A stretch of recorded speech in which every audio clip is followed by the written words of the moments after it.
اللہ ताला ने आँखें देखने के लिए दी हैं। इनके अंदर बंद करने और खोलने की सलाहियत इंसान के इख्तियार में है, और ये इख्तियार इसके लिए दिया कि जब रब का हुक्म हो आँखें खोलो, और जब इसका हुक्म हो आँखें बंद कर दो।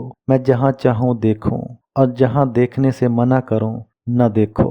हजूर अक़दस सल्लल्लाहु अलैहि वसल्लम का फरमान है, जो नज़रों की हिफाजत करेगा अल्लाह ताला इसको ईमान अता फरमाएगा, जिसकी हलावत वो दिल में महसूस करेगा। जदीद फरंगी जहनियत की सोच यही है कि देखने से क्या होता है, सिर्फ देखा ही तो है, ये कोई गलत काम तो नहीं। तो क्या कभी हमने ये भी सोचा कि शेर अगर सामने आ जाए और इंसान इसे सिर्फ देख ले, तो सिर्फ देखने से जिस्म और जान पर क्या बनती है? सोचे। बच्चा माँ को सिर्फ देखता ही तो है, इसकी मोहब्बत और चाहत की जज्बात क्या होते हैं? सब्ज़ा और फूल सिर्फ देखे जाते हैं, तो फिर इनके देखने से दिल मसरूर और मुतमईन क्यों होता है? किसी को मुसीबत में सिर्फ देखते ही तो हैं, तो दिल बेचैन और बेकरार हो जाता है। आखिर क्यों? जख्मी और लहू लहान को सिर्फ देखते ही तो हैं, और कुछ लोग बेहोश हो जाते हैं।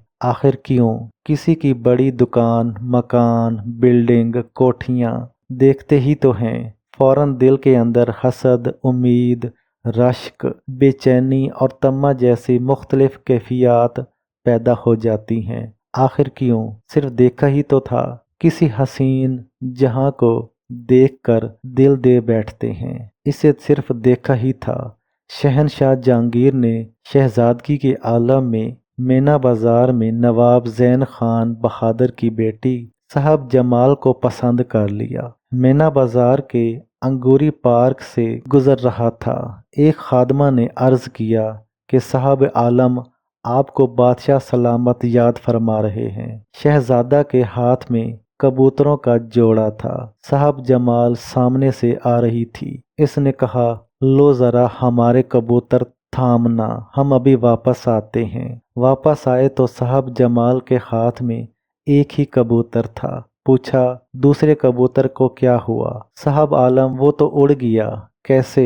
साहब जमाल ने दूसरा कबूतर भी छोड़ दिया और कहा कि यूं। इस यूं पर जहांगीर लट्टू हो गया और आखिरकार इससे अकद कर लिया।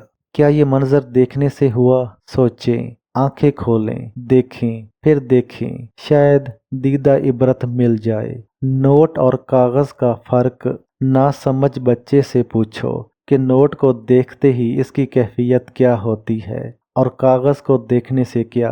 तो नोट सिर्फ देखा ही तो था। बकौल शख्स से तेज नजर का ये असर जिसको लगा शिकार है। अलगर्ज आंखें चोरी करती हैं, हाथ बढ़ते हैं और गुनाह हो जाता है। इस्लाम इसी कैफियत के पेश नज़र चेहरे को ढांपने और पर्दे का हुक्म देता है। मखलूत तलीम पर एक साहब फरमाया करते थे, नंगा गोश्त हो और भूखा बिल्ला हो तो क्या वो भूखा बिल्ला गोश्त से मुंह मोड़ कर चला जाएगा? हरगिज नहीं। माहिरीन की तहकीक के मुताबिक निगाहों का असर बिलवास्ता दिमाग और हार्मोन सिस्टम पर पड़ता है। इस निज़ाम के मुतासर होने की वजह से जिस्म का तमाम निज़ाम मुतासर हो जाता है और बेशुमार अमराज व इलल में आदमी आ जाता है।